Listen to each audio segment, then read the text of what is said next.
ល្អល្អជាងបងច្បាំងណាំងនេះគឺជាឱកាសអូនអាចជ្រើសរើសគេចុង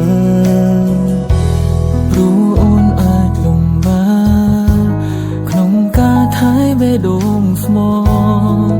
សម្រាប់បងតែម្នាក់អូនត្រូវចែកចាយឲ្យអ្នកផ្សេងមើលមិនឃើញមនុស្សក្បែរខ្លួនអូនចូលចិត្តលួចលាចូលចិត្តលេងសាយតែគេចង់បានអូនមែនទេបើគេល្អអូនយកគេទៅឈុំរៀងឈុំនៅតែផ្លូវធ្វើតាមចិត្តបែបធ្វើតាមលំនៅការអូនចង់បានឲ្យអូនទៅមិនមែនមិនឈឺតែបងដឹងថាបងមិនគួរហាមស្ទើរគ្រប់យ៉ាងព្រោះបងល្អមិនដល់គេបងđãចេញខ្លួន